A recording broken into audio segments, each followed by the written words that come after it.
Kendati rekonstruksi pembunuhan jurnalis Juwita oleh tersangka Kelasi 1 Jumran telah dilaksanakan Detasemen Polisi Militer, Denpom, Pangkalan Angkatan Laut, Lanal, Banjarmasin di Jalan Trans Gunung Kupang, Kiram, Kota Banjarbaru pada Sabtu 5 April, motifnya masih misteri. Kekhawatiran TNI AL tidak transparan dan pengadilan militer bakal memberikan hukuman ringan membuat netizen meminta persidangan dilakukan di pengadilan umum. Ada dugaan ruda paksa yang diduga mengawali kasus ini. Berdasarkan catatan kami dari keterangan Anda, ruda paksa terjadi di akhir Desember 2024. Bagaimana? Ya, lalu di kisaran Januari 2025 baru Juwita curhat dengan kakak iparnya hingga si kakak ipar minta nomor telepon tersangka. Dihubungilah tersangka hingga diminta datang ke rumah.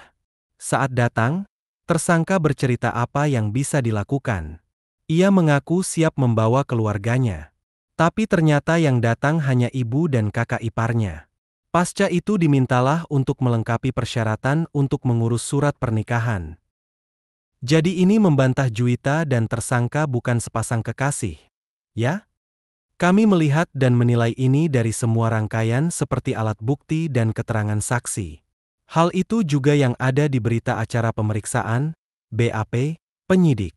Jadi itu memang yang disampaikan secara khusus. Melihat dari proses yang berjalan, kira-kira penanganannya sesuai harapan? Mengingat banyak yang meminta dibawa ke pengadilan sipil. Memang desakan itu ada. Itu kita diskusikan dan suarakan juga ke penyidik. Namun kata penyidik, mereka bernaung ke UU Militer. Jika ada anggota yang melakukan pelanggaran, sidangnya pun ke pengadilan militer. Memang dari yang kami baca, dibawa ke pengadilan sipil boleh-boleh saja tapi harus izin sampai ke Mahkamah Agung. Tapi setidaknya tuntutan kami agar persidangan terbuka untuk umum.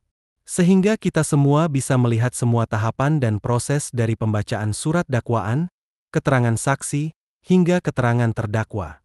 Nah dari keterangannya itu nanti yang bisa kami ketahui motifnya. Intinya sampai sekarang tak diketahui motifnya. Kami belum bisa menyimpulkan. Jadi setiap melakukan pendampingan, kami juga menggali dan berdiskusi dengan penyidik. Kami mendapat informasi proses perencanaan pembunuhan tidak hanya 1-2 hari. Bahkan saat badatang, lamaran, pada tanggal 5 Februari.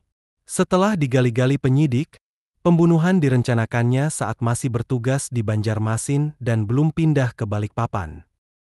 Melihat rentang waktu, tata caranya, menghitung jamnya, lokusnya di mana saja, kejahatan ini sudah tersangka pelajari.